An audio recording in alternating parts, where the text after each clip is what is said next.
RTC కార్మికులకు సంబంధించినటువంటి సమ్మె పరిష్కారము, ప్రయాణికులకు సంబంధించి ఇబ్బంది కలగద్దనేటువంటి ఆలోచనతో వాళ్ళన్నీ కూడా ఇప్పటికే ప్రభుత్వం ప్రతి అంశంలో సానుకూలంగా ఉంది. నిర్ణయం తీసుకునే అంశం సంబంధించినటువంటి కొంత తాత్పర్యం జరగచ్చు. ఏది ఏమైనా ఇప్పుడు అధికారులతోటి అన్ని రకాల అంశాలను చర్చించడానికి 4 వారాల కాల వ్యవధితోటి కమిటీ ఏర్పాటు చేసినాం. నేను ఆర్టీసీ ప్రజలందరినీ కూడా మరి కమిటీకి వాళ్ళ యొక్క అంశాలను విన్నవిస్తే గౌరవ ఉప ముఖ్యమంత్రి గారు నేను ప్రభుత్వం తరఫున కూర్చొని అధికారుల దగ్గర నివేదిక తీసుకొని అదేవిధంగా అవసరమైన ఉద్యోగ ప్రజలందరితో కూడా కలిసి తప్పకుండా అన్ని సమస్యలు పరిష్కరిస్తాం. దాదాపు 65 లక్షల మంది ప్రయాణికులు రోజు, అందులో గ్రామీణ ప్రాంత పేద ప్రజలు రోజు ఉపాధి కోసం శ్రమపడేటువంటి వాళ్ళు ప్రయాణించేటువంటి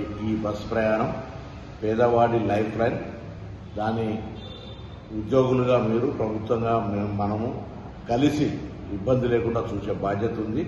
తప్పకుండా వాళ్లకు సంబంధించినటువంటి సంక్షేమము, ఉద్యోగులది, ప్రయాణికుల సౌకర్యము, సంస్థ పరిరక్షణ తప్పకుండా చూస్తాం. కాబట్టి ఎటువంటి బేసిజన్ పోకుండా అధికారులకు సంబంధించినటువంటి మీ సమస్యలన్నీ నివేదించమని వారితో అందరూ కూడా ఉన్నత అధికారులు వారి ద్వారా ప్రభుత్వంకు నివేదిక తీసుకొని వాటన్నింటినీ పరిష్కారం చేయడం జరుగుతుందని నేను విజ్ఞప్తి చేస్తాను.